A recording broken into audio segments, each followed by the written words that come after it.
Hello everybody, my name is Aubrey and I'm an opera singer and a voice coach. Today I'm very excited because we're going to talk a little bit about side gigging in the musical world. I think this is a really important subject, not just because there are many musicians who engage in side gig culture, but also because it's an opportunity for people who might not be in the musical world to learn a little bit about how musicians use many different elements to create their overarching identity. Additionally, it's been very fun for me to get to know some of my colleagues and really reinforce my understanding that this is a very small world. I think most people watching me can assume that there are a lot of things going on in my life that make up who I am. One of them is this YouTube channel. And personally, I believe all these different facets of ourselves should be celebrated. It's not hard to see how our primary craft ends up becoming a major component of our identity, but to be honest, there are so many different parts of myself that have worked together to help inform my understanding of who I am. And I also think that my diverse interests have really helped me to navigate some of the trickier parts in my life to date. In this video, I bought 5 different products. They'll be linked down below if you want to go see them on your own time. And I got the chance to interview some of these craftspeople so that I could get to know a little bit about how they got into these crafts and what they do outside of these crafts. So I hope you have as much fun watching this video as I had making it. And without further ado, let's jump right in. So the first store that I purchased from was the CraftingColoratura, and she's really cool because she makes awesome opera-themed cross-stitch art, and I was really drawn to it. I love cross-stitch. I also thought the idea of having something so special immortalized like this was just awesome. So I ended up getting the componist hoop, which looks like this, and we're going to take a closer look now. So here's the hoop, up close and personal. I absolutely love it. I think that everything on here looks so neat. All of the lettering is so perfect, and there's nothing sticking out that I would be worried about getting caught. I think the little heart details are super, super sweet, and everything on it seems like it was put together really nicely. The back is all totally secured. There's nothing that is really loose or anything like that that I would worry about pulling apart and then losing some of the stitches.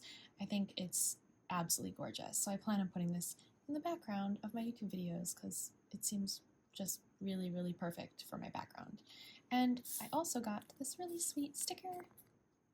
So cute.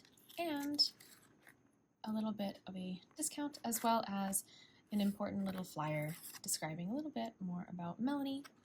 I hope that you stick around because I ended up getting the chance to talk to her a little bit about why she got into cross-stitch, how she feels about her fusion of cross-stitch and performance, and I think we got to a lot of really cool topics. So please stick around and enjoy that.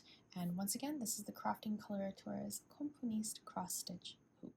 Yeah, tell me a little bit about yourself first. Let's start there. Yeah, so I'm Melanie. I'm a soprano. I'm from the New York area. I grew up in New Jersey.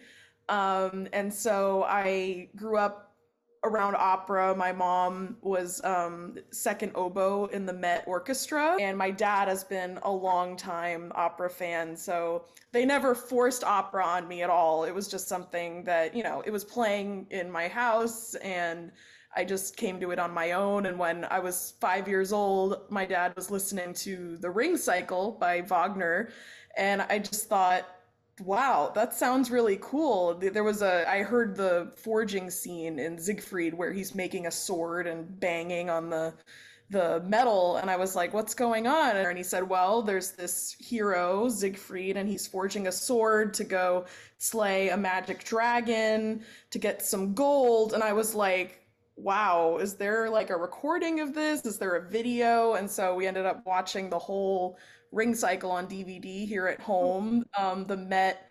1993 Otto Schenk telecast of the entire Ring. And then the next season, when I was 6, I begged my parents to take me to see the whole thing live at the Met. And I brought my teddy bear. So that was kind of my introduction to opera. And my mom was playing in the pit for all of those performances. So it was really cool to, see her perform. And so that the people thought like my parents were insane, but it's what I wanted to do. It's Um, yeah, awesome. I mean, what a special thing to share with your parents. That's so sweet. yeah, they're the best people. I adore them so much. So I did a pre-college program at Manhattan School of Music and double majored, and then I ended up I loving the school so much that I went there for both undergrad and graduate school, and for voice. But I did play horn for fun in some of the orchestras that needed extra Awesome. players. But I was there for both my bachelor's and my master's, and it was just great being in the middle of New York City and getting to obviously go to class and then going into a performance at the Met that night and getting to learn from professionals on stage. So I did that and then graduated and had a year of taking all the auditions, trying to do all the things. And then I auditioned for the Detroit Opera Resident Artist Program back in 2022. And they said, yeah, we'd love you. And I said, oh my God, amazing. And so I was there for 2 seasons, and got to do some really cool things. So I just finished up that contract in May, and now I've moved back to New Jersey, to be closer to, the audition circuit and all that going on. So yeah, that's kind of a very, condensed summary of how I got to where I am now. What got you into cross stitch over any other hobby? Yeah, so I wasn't into cross stitching at all until the pandemic when we were all just kind of sitting around going, what is going on? Waking up at 2 in the afternoon on a Tuesday and pouring yourself a glass of wine, like what was happening? We were all trying new hobbies, and I knew that my mom had really been into needlepoint and cross stitching when she was a kid. I just never was, that into it, and we weren't quarantined together. I was with my former partner at the time, and in Connecticut, and so but my parents would drive up sometimes to just like stand, like they'd be in the car and we'd be standing by the car 6 feet away saying hi, and they might bring things from home in New Jersey. And so one of the trips up there, my mom brought me a little beginner cross stitch kit. It was this like the emoji that's like, Yeah. you know. Right.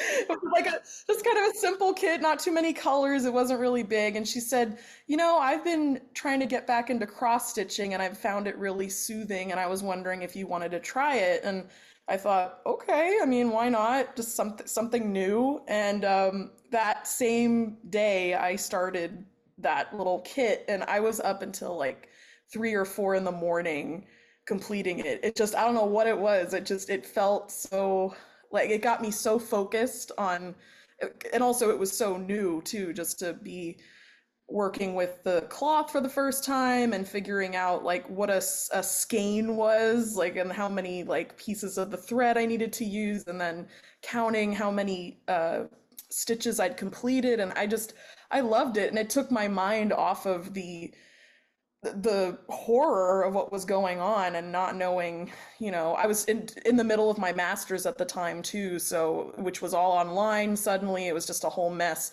And so I just had fun I finished that kit, and then I ended up getting some more. I remember there was some kind of dolphin that was just a little more complicated. And then I thought, wouldn't it be fun if I could make my own patterns? That could be really cool. And especially about opera, since that's my favorite thing ever. And so then I started making little patterns, not just by hand. I didn't like draw them out really, or I didn't like design them in like I have a whole system now of like how I design my patterns. Like I have a program on my computer, but this was like I was drawing literally with pencil on the cloth. Perfect. Just like trying to be like, will this fit?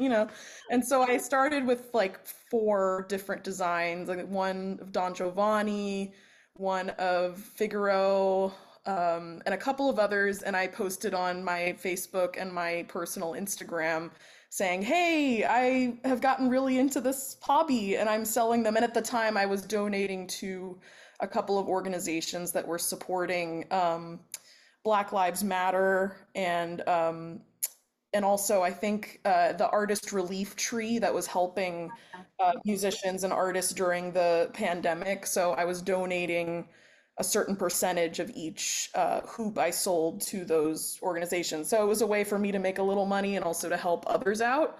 And people just started sending me tons of messages, and I started giving out my Venmo and saying you can just pay me this way and just send me your address. And I started getting so many requests that I thought maybe it's time to maybe start an Etsy. I've been going since I started that in August of 2020. So Amazing. That's so cool. I honestly I'm always so impressed at everybody's crafts. They're so cool and so unique.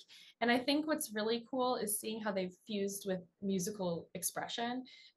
Personally, I've always really loved the visual mixed with the auditory. I think that, when I do performances, some of my favorite ones are the ones that use some sort of visualizer or some sort of scenery. I guess then that kind of leads into my next question, which is how do you find, or do you find any parallels between singing and cross stitch and the singing community and more crafting community?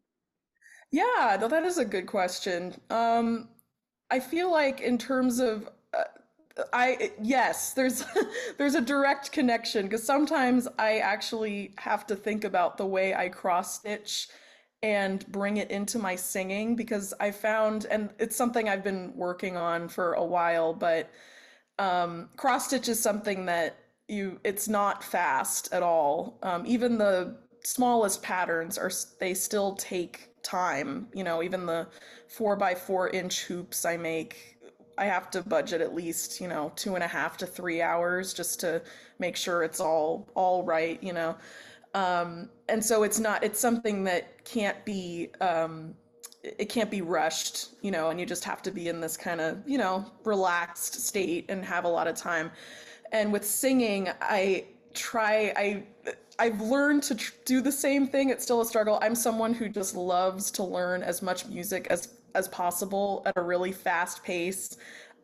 Because I've always been that way. I don't like taking the same piece or same pieces every single week to a lesson, even though there are a lot of layers to just one aria, about you have the text, you have the rhythms, you have the beats, you have nuance, you have pronunciation and language and ideas, and there are so many layers, and I've had to learn over the years to slow down a little bit rather than saying, oh, what can I learn new for my lesson next week, or I want to learn this role and then I want to do this.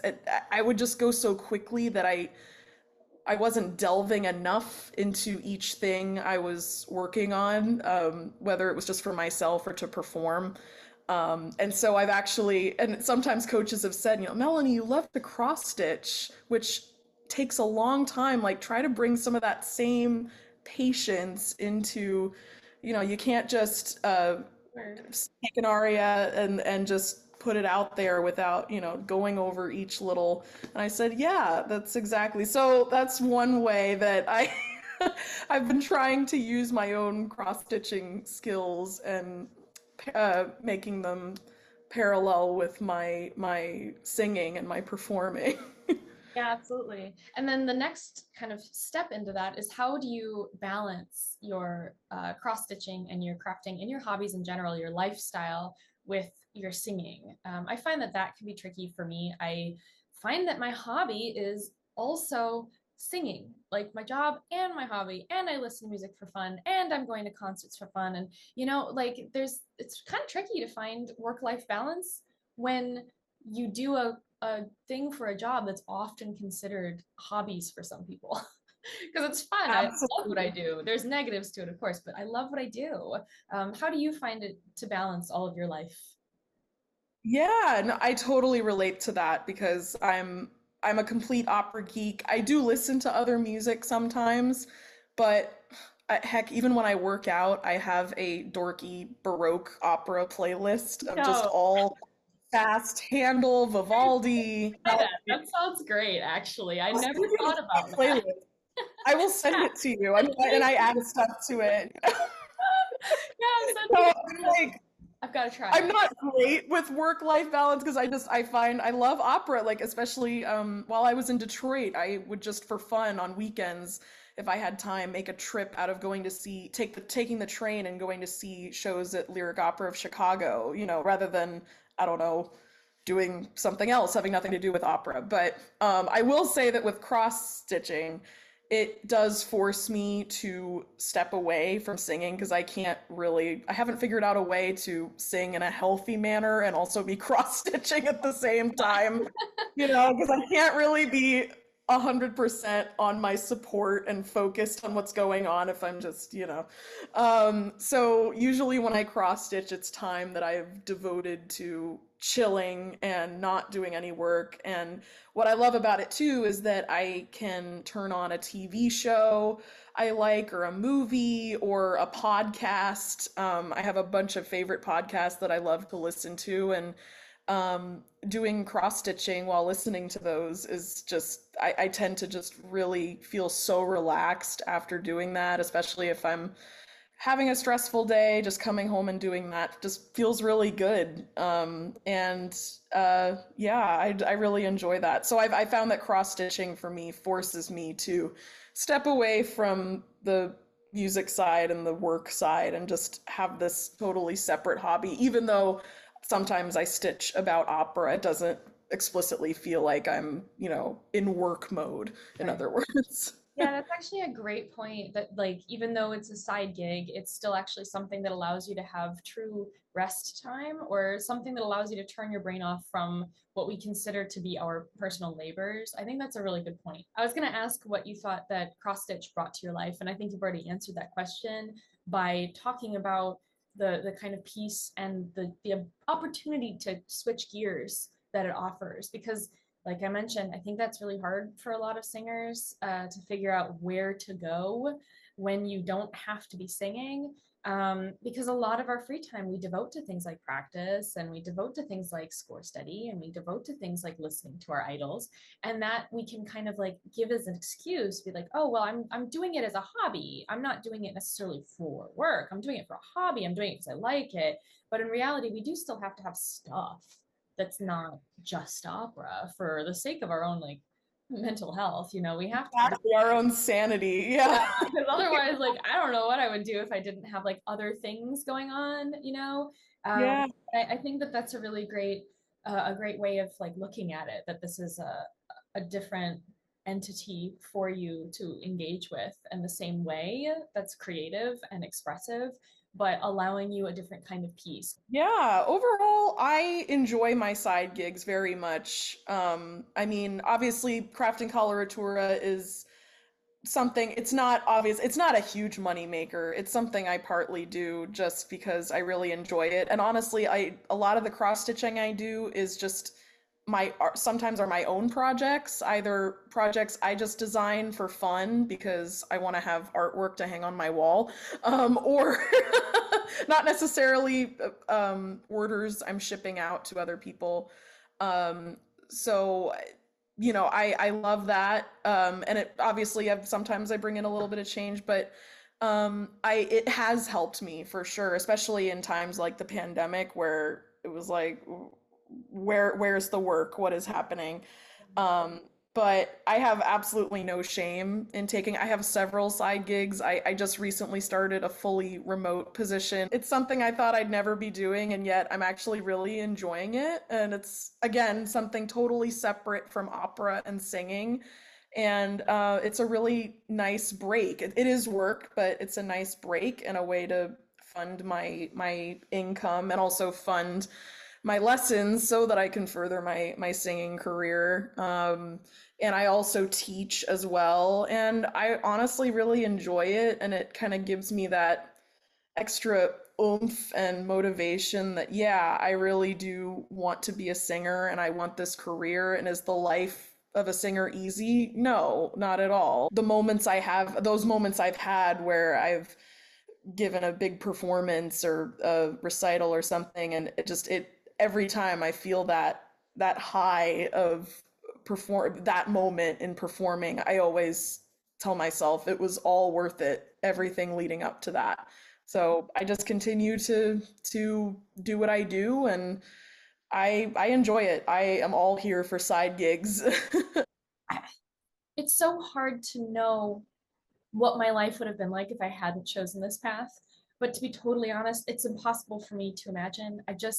I know it's tricky. I know I go through financial ups and downs. I know that sometimes there's a lot of insecurity in our career field. And sometimes I have to work jobs that I never would have expected that I would work in order to pay my bills. But all that said, it's given me so much excitement and it's given me so many different options and it's given me so many different doors that I don't know I would have ever walked through if I hadn't chosen to do this path.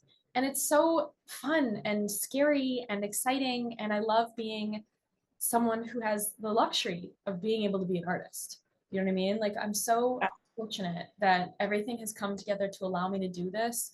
And I think it's really fun to be able to meet other people who are also hanging out and trying to figure this life out. It's we should be proud of being a part of that lineage and continuing even in this day and age where it's getting more and more difficult, especially unfortunately in the United States with money being taken away from the arts. It's become even more difficult for us to keep doing what we're doing, but we're still here and we're still telling ourselves it's worth it because it is. Worth Um, it. it's something to be proud of. Yeah, So. absolutely. And that largely concludes our interview.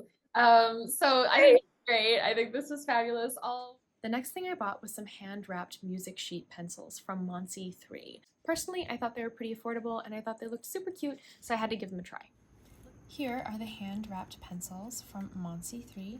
I like the packaging. I think it's super nice that she put all this information onto the box because I think it makes it look really professional.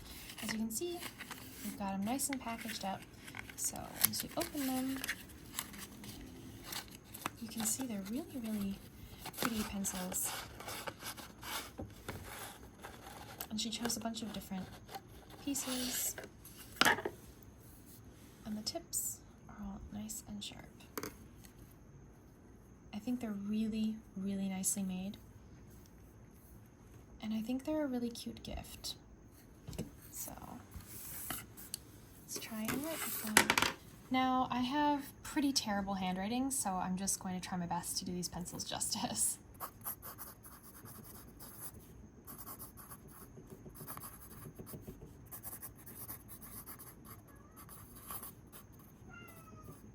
Sorry, that's my cat. But yeah, they write nicely, they're pretty solid pencils, and they're cute. Thanks, Monsi 3. The next thing I bought I actually had been wanting for quite some time, and I just felt like I didn't have a good enough excuse to buy it, so now I do. This is a pendant from JewelSongJewels, and I'm really excited to show it to you up close because I think that's the best way to see it. It's really pretty, so let's take a look. So one of my favorite things about purchasing from artists is getting little personalized notes and also getting the chance to get to know a little bit more about them. I think that's a really cool element of getting to know other artists and purchasing directly from them. So let's open up the bag and take a peek. I actually haven't seen it out of the bag yet, so I'm really pumped to see what it looks like with all of the lights. As you can see, it's super, super shiny. I'm just gonna remove it from the card. I think it's the same card that I got the note on. You can see it's a really long chain, which is very, very nice for me. I like having things a little bit lower, but if you can see all that shimmer, it's so pretty. I'm gonna see if you can see it better if we zoom in a bit. I think it's so cool. I picked this aria because I sing it and I really like it. I think it's a really fun one, and DoReMeDesignsShop is also really nice, but I really think that this aria is just tricky all around. So anybody else who sings Queen of the Night, let me know what you think, if you prefer DoReMeDesignsShop or Citronnish, but I really like this aria. So when I saw that this was an option, I was like, oh, I've got to take a peek at it because it's so, so pretty. I also got the chance to interview this artist, and This was a really fun interview as well. I thought that we also explored some topics that weren't discussed in the previous interview, so feel free to stick around for that. And I hope you enjoy it because I think this product is absolutely gorgeous. I'm really excited to wear it because I've been holding on to it for a little bit before I got to open it for this video. So, woo, really gorgeous.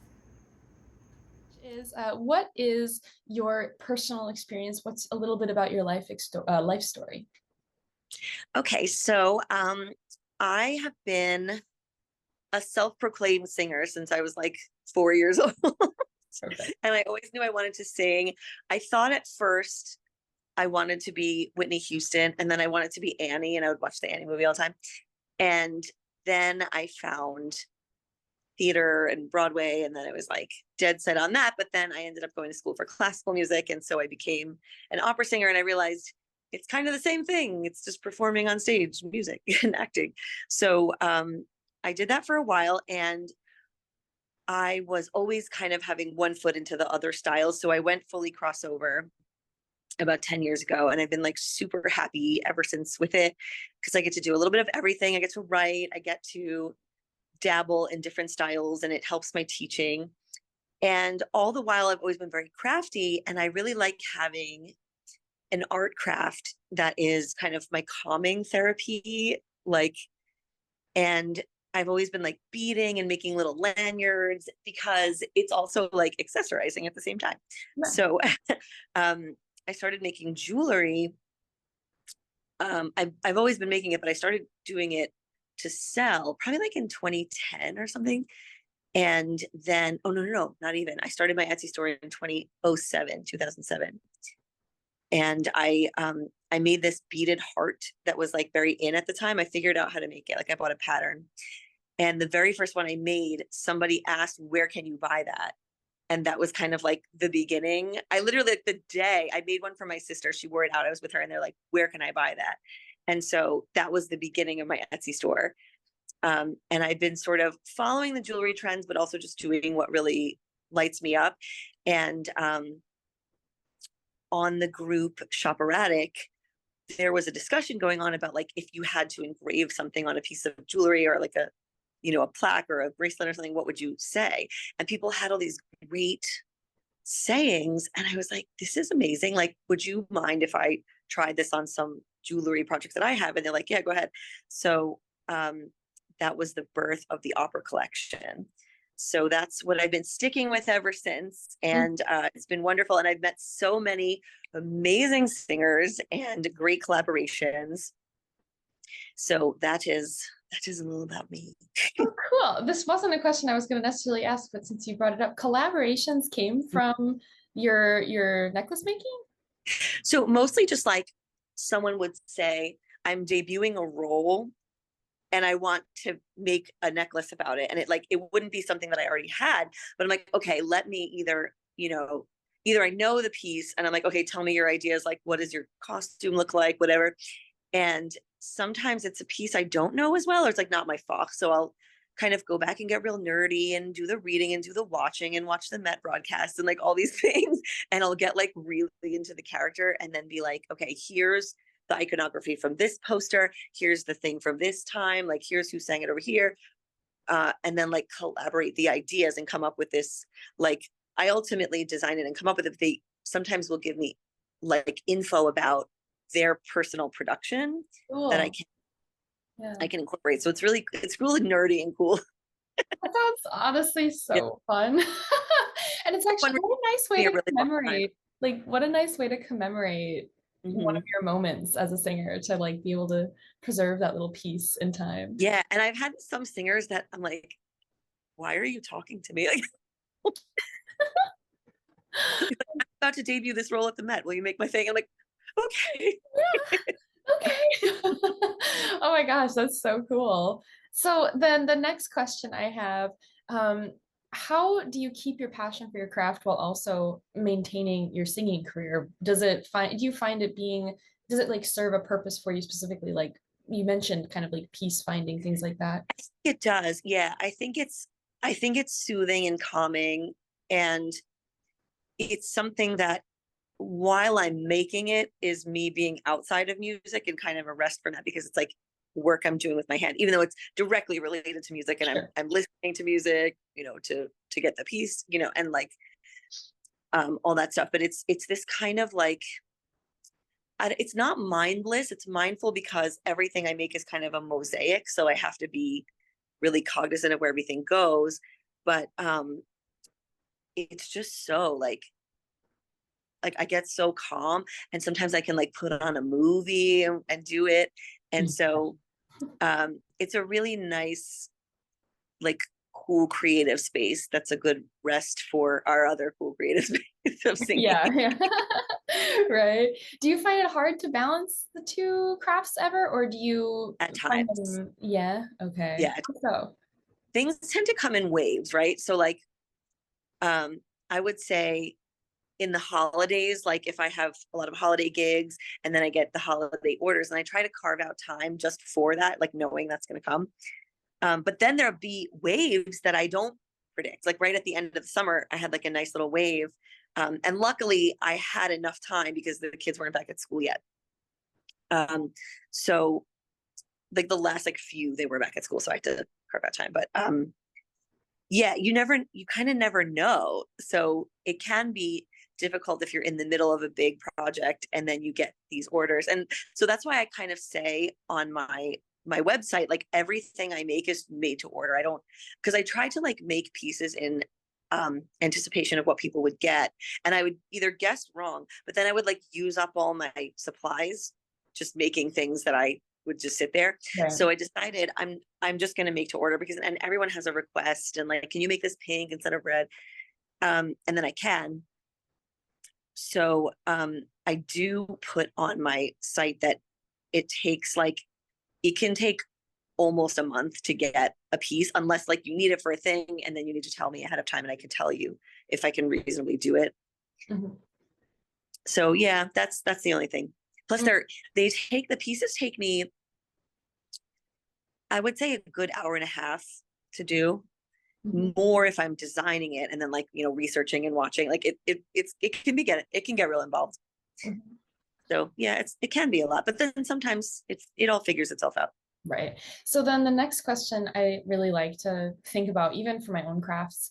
I'm not as crafty as all of you guys. I do like watercolor, but when I ask this question, I think it hopefully, you know, connects stuff, because it does for me. What do you think your craft has helped bring to your singing that maybe otherwise like you wouldn't have accessed as easily? That's a really awesome question. Well, one is I get to accessorize myself for singing.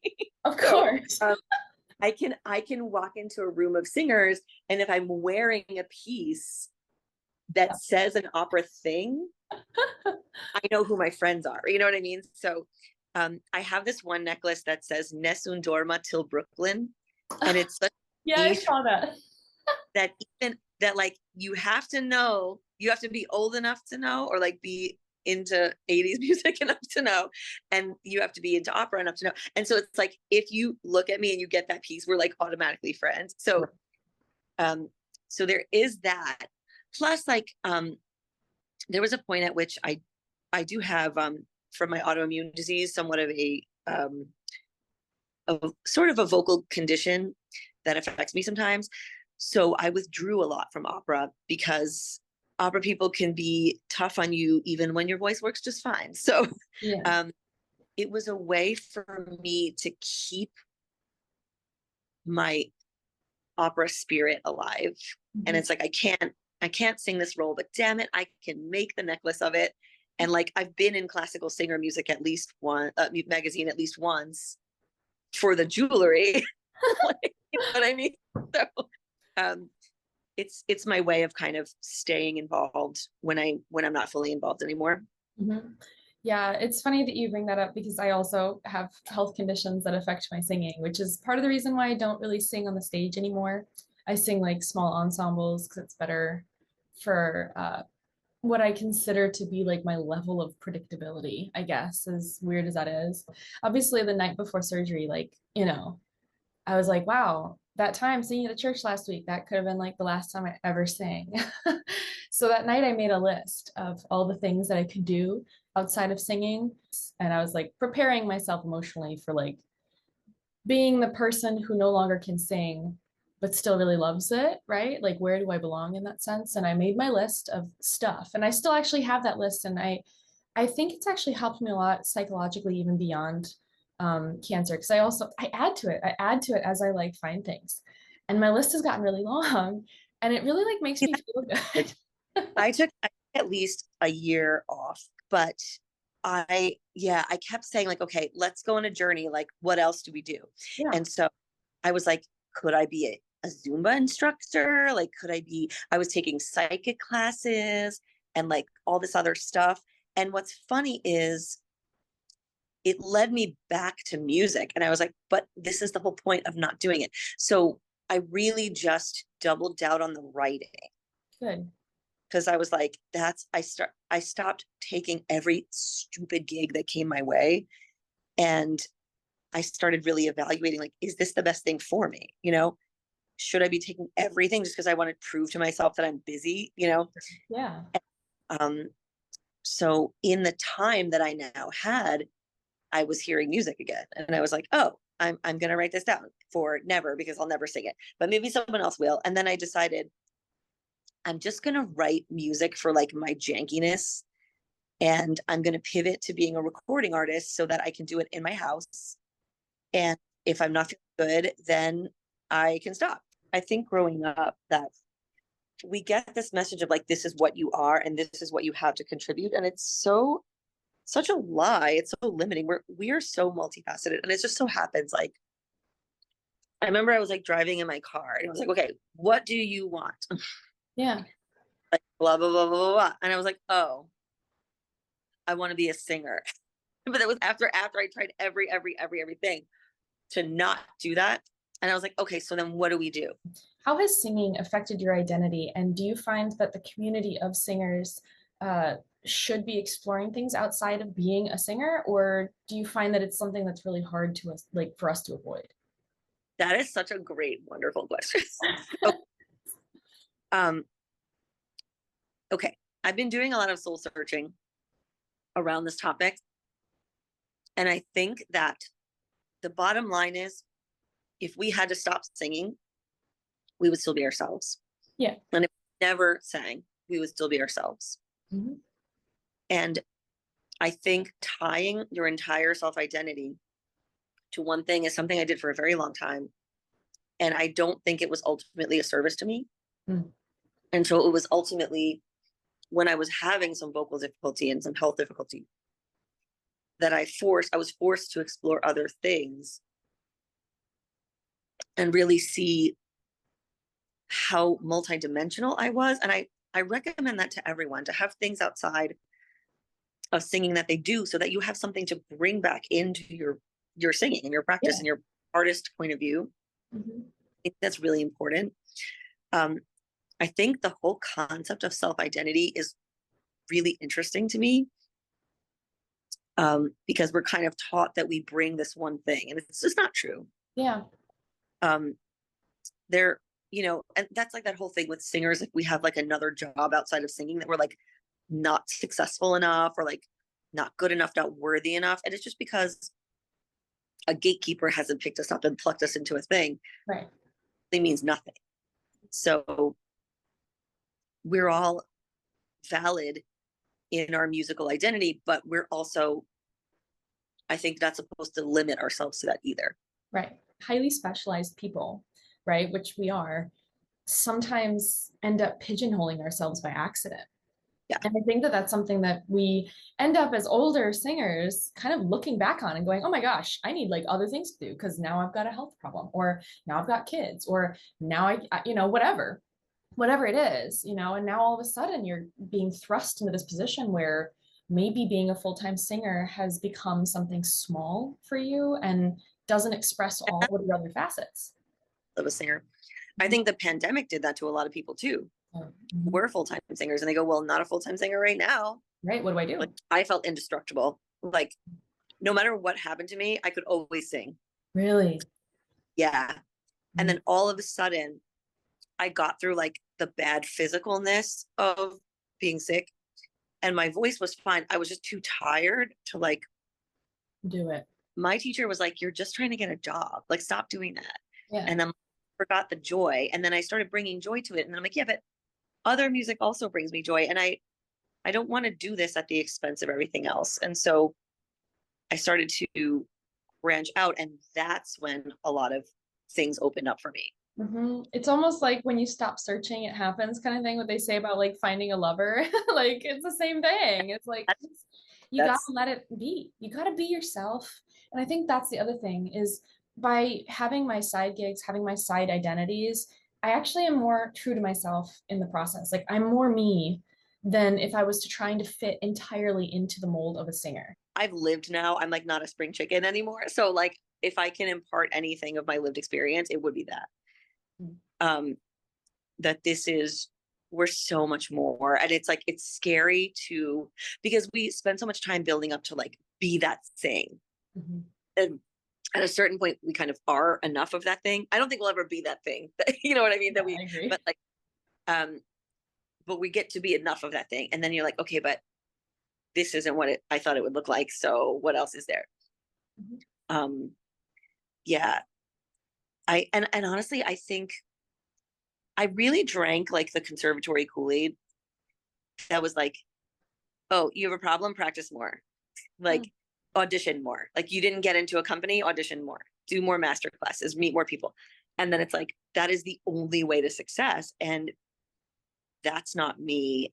I don't have the temperament for that. Well, I really appreciated chatting with you. I know you have your rehearsal and I want to give you space to like breathe and drink water and stuff. So this was really fun. I have enjoyed both of the interviews that I've done so far. I've got one more left of this. But thank you so much for chatting with me. And I hope that we can stay in contact, maybe do some stuff later too. So. Okay, have fun. I will go downstairs. Bye. Have a great one. Bye. Thanks.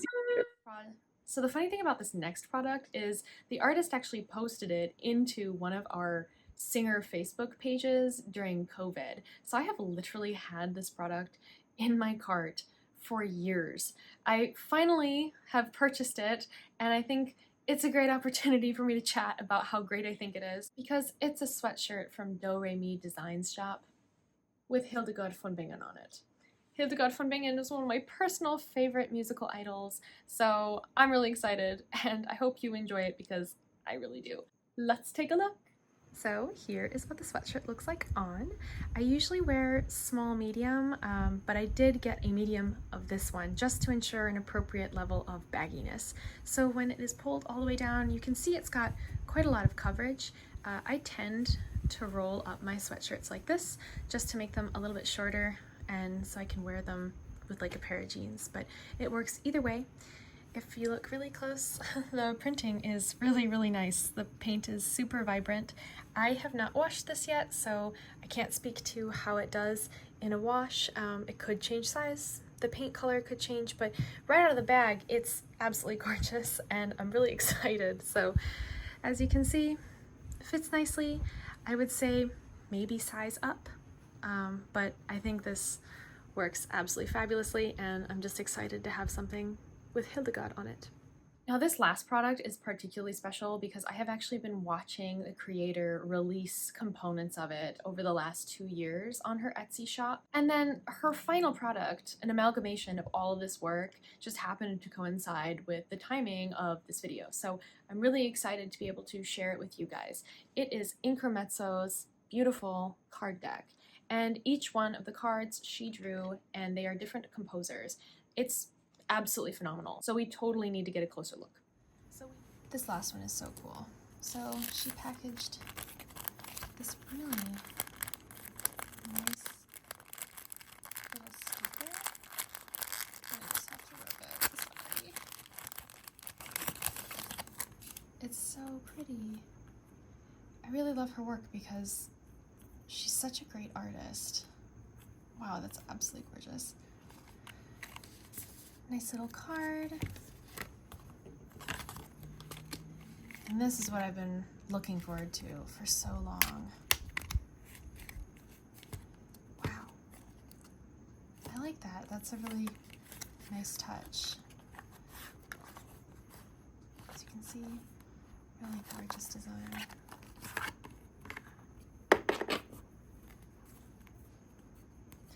This is really nice. She has a key to each one of the artists so that you, just in case you don't know them, you'll be able to figure it out from here. So let's take a look at some of these. Wow. If you look, the quality is so high on these cards. It's got a really nice kind of texture to them. And then additionally, I just love being able to see all these hand-drawn faces of everybody that, you know, we've played so much music from. I love seeing the diversity in the deck as well.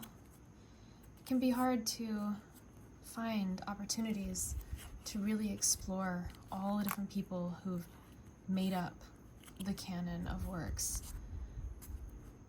But I think this is just a gorgeous deck.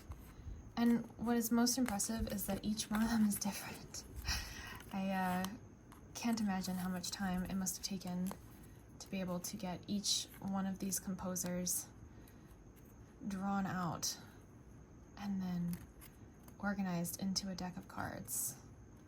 So absolutely check it out. I'm sure you guys are seeing some very familiar faces as I flip through this quickly. I also got the chance to talk to Megan in an interview, so please check that out, and I hope that you're as impressed as I am. I love the way that the gold looks. Gorgeous. I'm really hoping to chat a little bit about your experience being a dual artist, so to speak, like somebody who does more than just their instrument. Because I find that a lot of the conversations I've been having have ended up talking about identity and what musicians feel about their identity being so deeply entrenched in their instrument or their, you know, vocalists in their voice. I find that that can be really challenging to navigate, especially in cases of injury or illness or simply loss of passion. Things like that can feel like they strip away that identity of musicianship. Have you ever felt that way throughout your career, kind of, you know, challenges with your musical identity and your personal identity? Well, that was very much how Inkermezzo got started because of COVID. I mean, I was drawing before then, but I had issues where I had teachers that threatened to drop me from the studio if I continued to draw because I was spending probably more time than I should have drawing and not enough time in a practice room. So I ended up, you know, here and there drawing for like recital posters or something like that. But then I really stopped until COVID hit, and then I was drawing maybe things that weren't music related, just anything that kind of was interesting to me. But then I really needed to feel like a musician when I didn't have concerts or anything. So I got really into studying like the technical bow holds. That's kind of how Inkermezzo really got started into like what it is. It's actually what behind me. And so the bow holds of famous 20th century string players. And so I always loved like the anatomy, you know, stuff. And so it just made me feel like I could, you know, I don't like sitting around. I can't sit around. I have to either practice or do something. And so when I was either didn't have anything to practice or, you know, was relaxing, drawing was that. And so it just kind of blurred together. Sorry, my cat. All good. And I guess the other question I have is, do you find any crossover or parallels between your artistry, your painting, drawing, sketching with cello playing? I mean, excuse me. So there's a lot. I tend to think about, I guess this is my funny thing. The thing that I was always criticized the most by my teachers was being too like detail oriented in phrasing, and so having way too many, you know, lumps in phrases and just wanting to craft every single, you know, little bit of it. And that's how I view my art. And I have, whenever people ask me, I'm self-taught, and it was something my mom did and my grandpa did, and it's just kind of in my blood. And so whenever anybody asks me how to draw, I'm like, oh, I don't know. Like, my strategy is, when I think it's done, it's just the beginning. And I just keep telling myself that until I probably overdo it, which, involves a lot of erasing after the fact. But that's kind of how I have always accidentally, done my phrasing and things like that too. And so there's definitely like a very similar attention to detail that crosses over into that. I have more direct like crossovers where because I do the bow holds and things like that, I specifically drew those because I was interested in the anatomy, but I also wanted to have more like educational resources for students when I was teaching, to be able to show different things. Now it's funny because those have gotten misinterpreted on the internet because they've gone viral and people argue, and there's lots of good points that I didn't even think about that make them interesting. But it's a conversation piece, and it helped me learn better about my own playing from doing that as well. Yeah, that sounds awesome. How do you find the balance between these two different endeavors going? Do you find that there's never okay? It's funny. I just had a baby, so there's that like extra element of it where any balance I thought I had is gone out the window. All my life I've struggled with this, where I felt like either I was only wanting to draw and never feeling like practicing, or only wanting to practice and never feeling like drawing. It's, even though I would use similar parts of my brain, I just would get fixated on one or the other. So you could see holes in my portfolio of like when I just was very much like very busy performing, and it's not a time thing necessarily, it's just where my brain was at. So normally the balance is just, when I'm done, when I would accomplish the amount of hours I wanted to practice or whatever performances I had, then at night, if there's time, that's when I can draw. So that's usually been the case. Of course, as the cards are coming out, I've had to learn so much because I'm trying to expand a bit. So that's taking up more time. And I also have more performances, which means less sleep, plus baby, less sleep. Plus everything, yeah. Yeah, exactly. Yeah, that sounds kind of wild. I find that balance is hard for a lot of musicians, because in order to be a good musician, you kind of end up being the kind of person who's really good at doing something in a very focused manner, right? And spending a lot of time. I mean, the discipline that a lot of us have, that has been installed into our brain from a young age, like I do find that can be a great thing for learning a new craft, but it also does put us in this position where we find ourselves overwhelmed by the one thing that we're doing in that moment. And not everybody's like this, but I know I can get like that where it's like, oh, I'm so dedicated, I'm so focused, I so want to do this, and then it does get hard to diversify, because it feels like if I diversify right now, that I might be taking away opportunities for me to get better at this one thing.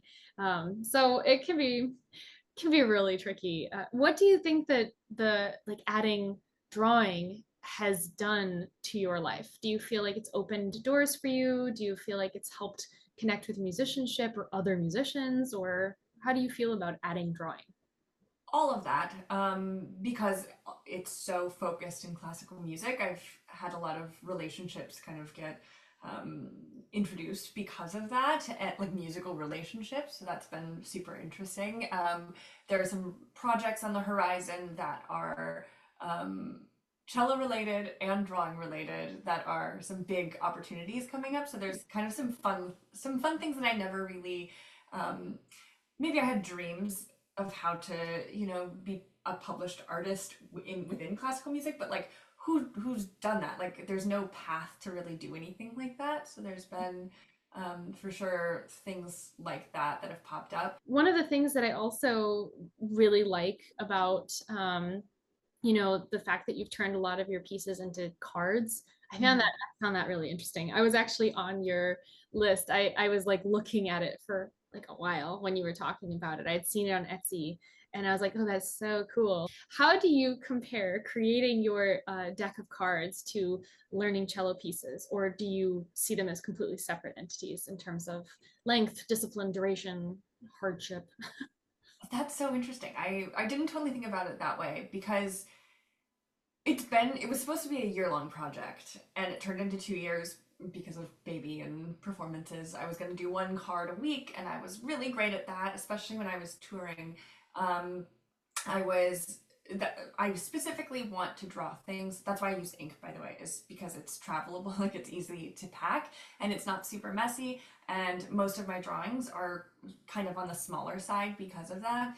And so yeah, I think I started it thinking, oh my gosh, how could this ever be completed? But I still like I have done longer term goals, but like learning a concerto is something that you don't just pick that up in a couple months. That's a really long term project. I don't know. I think there is like something really interesting there to having like blinders on for like one phrase, one theme, and then moving to the next little section and things like that. And you just know that eventually it'll kind of come together. That's an interesting. It's like 54 movements. Like that's Oh, honestly really, really, really big. Yeah. yeah. Yeah. It very much is like that. Yeah, because I'd come back to what's interesting. This is so interesting. So I drew with the Bach card first because, of course, like who else would you start with, right?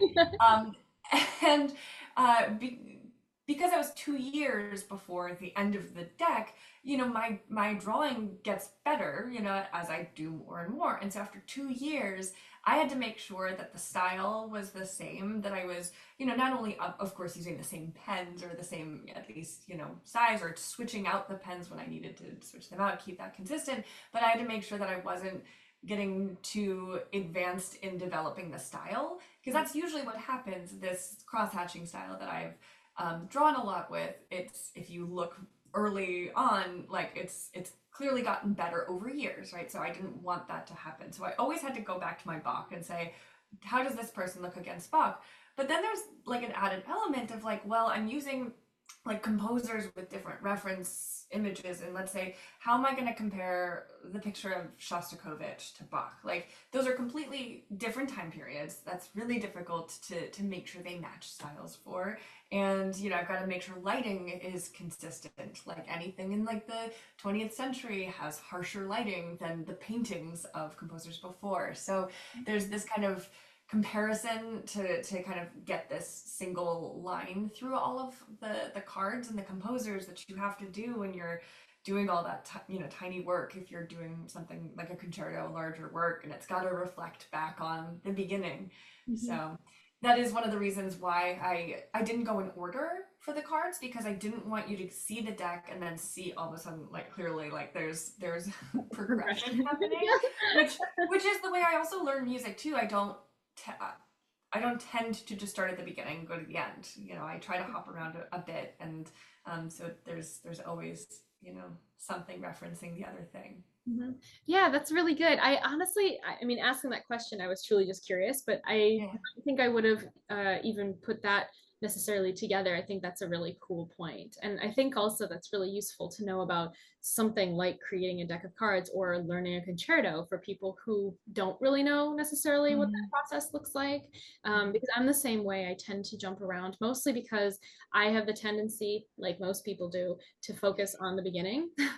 And the beginning is awesome, right? The beginning's so good, and then the rest of it is like not as good. Or you like kind of do the hard stuff less and less. And so, I think that goes back to childhood. I feel like that's just like a child habit that I had, that it was like, oh, I don't like this part as much, or this part's hard for me, because I think it's also one of those things that I'm not so I'm not so arrogant to be unable to admit that I have never had a problem with a piece of music that I've learned, or I've never hated a piece of music that I've had to learn. I feel like everybody's had to do stuff that they didn't like, and they just had to figure out how to do it. And that leads me to the cards. Have you had one of the cards that like really bothered you? And like you just, for some reason, it was never coming together? Who was it? There's somebody, yes. So it's really interesting. I generally find the way I draw, I'm not saying, okay, these are eyes and I'm drawing eyes, and this is a nose and I'm drawing a nose. I'm always just seeing a series of shadows and shapes and building it that way. But over the years of doing a variety of different projects, especially surrounding, like I had a whole bunch of drawings of female composers, Latin American composers, and Black composers. And because of that, like I was redrawing the same image or drawing the same composer for the cards because you're limited, like how many Joseph Boulogne, Chevalier images are there. So I have to redraw the same one. Well, that one was like, it was almost like I just kind of remembered how I drew it before, and it just kind of happened. Villalobos and Bruckner, and I had drawn Bruckner for a different project that hasn't come out yet. But both of them, it's funny, the Bruckner was the exact same drawing or the exact same image as the other one I'm doing, and I had both of them. I wanted to just like tear the paper like both times, and I don't know why. And then the Villalobos was a different image, but I had they didn't look like the reference, like each of them, but they looked like they were twins. Like, and so having these like weird things where I'm just like, there's so much to explore in my brain as to like why that might happen, and I still haven't figured it out just yet. But so it would take some redrawing, but having some interesting things just to reaction. How did that happen? Yeah. Yeah. Well, and it a lot of times, I mean, what art generally, it's how you see them, right? And so like certain features probably just stuck out to me more than the grand image and whatever. But I go through and I fix them. But those were a Bruckner was more maddening for some reason. But he's also that counts though for Bruckner. like I know. I know. I feel like that it's almost like him. I know, yeah. Oh wow, that's so funny. Yeah, I mean, I think I think we always see the finished products of anything, whether it's a musical performance or a painting or whatever. And I think it's just so easy for us to go, wow, that must have been so amazing to complete. And there's like so many times where I look back in my musical history and go, wow, I really hated that entire process. I'm glad it's over. And I feel better when the performance is done. I'm like, oh gosh, I can go back to sleep. I can like feel less scared and anxious. Like, it's so nice when you finally get that really challenging thing done and you're like, oh my gosh, now it's done. I think this will probably be one of my last questions because I don't want to keep you forever. But how is being a self-taught artist different than being probably somebody who took classical lessons on cello? What is that? How do you compare those two experiences? When I was auditioning for grad school, I had I was having a trial lesson with a teacher, and I usually tried to conceal my art because I never wanted that to.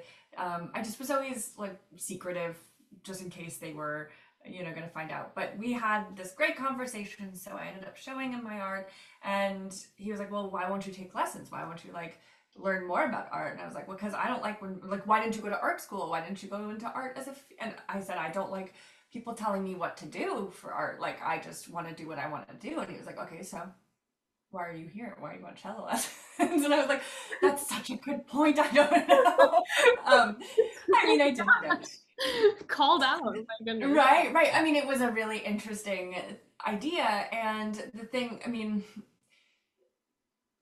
I think music, there's so much tradition. There's so much that like you just cannot self-teach.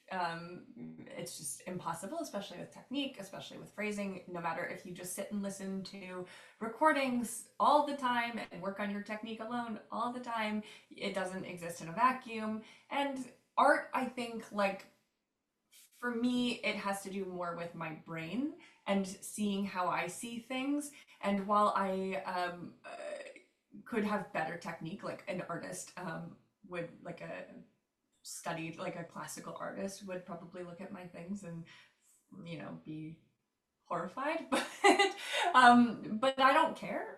And it's just kind of an interesting exploration into my own brain, and that's just not how I see music.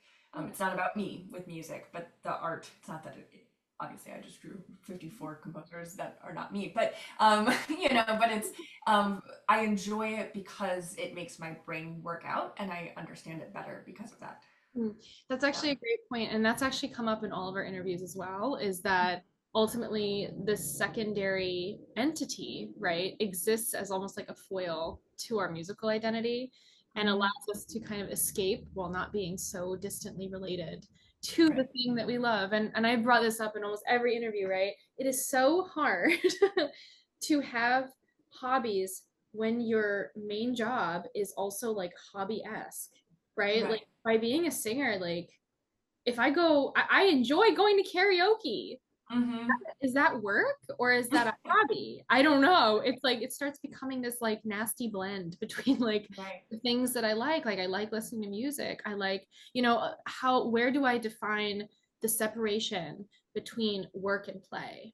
And Right. so I find that a lot of people who I've chatted with and looking at my own life too is like having something that is distinctly non-music can be related, right? Everybody I've purchased a product from has their art kind of like surrounds their musical identity because it's still like a deeply entrenched part of our identity. Mm-hmm. But that separate entity allows people to kind of explore, like I mentioned earlier, that fullness or like the holistic look as to who we are or who we could be. And also just a lot of people do it as a relaxation, right? Something Mm-hmm. to do watching TV or something to do after a long day. And it just kind of helps people to do something else that's clearly not work. Do Right. you find that that also is like your situation too? Yes, it started that way, but then, and having a creative profession and then a creative hobby, I see potential and I have ideas of how to try to um, promote the creative thing I'm doing. And so that's, I mean, essentially what Inkermezzo has become. It started out just to draw, and now I spend hours on, on hold with the bank trying to work out some, just things where it's like, well, I need, like, of course, they don't teach you those things in music school, but there are things that are you need to know for music, not exactly the same things I was struggling with this week, but things that will be like very handy to know later on. But because I need to do that like self-learning for my own profession sometimes, then I'm like, oh, well, then I could do it here too. And then so that's where it spirals out of control. And then now, yeah,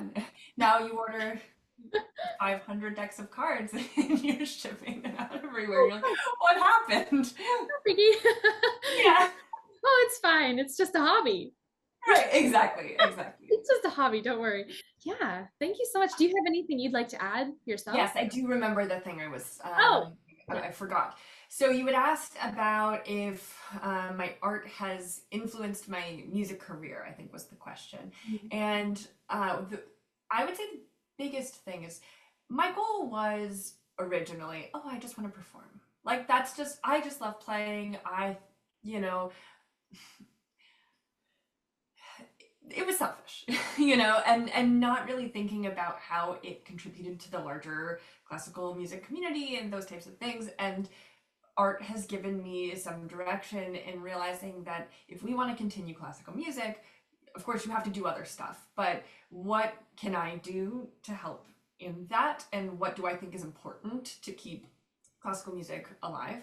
And I'm very passionate about that being like good modern updated graphic design and art. And that's, again, that was one of the motivations for making the bow holds, because if you look, like, all these posters that you can find are so outdated. They just look so old, and they're not fun, they're not modern. And I really wanted to have kind of an update where it feels edgy almost, or depending on what it is. And that's the cards for sure. They're designed to look kind of like, I didn't make them more white. I made them more black, trying to look a little bit more heavy metal in some way. And so, to have a youthful element to them. And so I've been passionate about doing that with sheet music covers. So I do sheet music covers for Strings of Latin America, SOLA, and their website. And it's a whole Latin American publishing initiative and performance initiative. They're amazing. You should check them out. And I've been doing it through some future publications and things like that too. So lots of different like print materials that would be advertising for classical music so that it feels a little bit more relevant. That's awesome. That's actually really cool. And that point, the idea of like what can we do to build our own industry, I think is actually an under discussed statement, right? Or like a question. I think that's a really good point. And I find myself asking, and I've never thought about it that way, but I do find myself asking that same question. It's like, why am I here? What am I doing? What am I doing unique? Like, what's different about what I'm trying to accomplish than my peers, right? And the goal will be if we all are asking that question, we then can span or then we can fan out more, right? Yeah, and bring it up.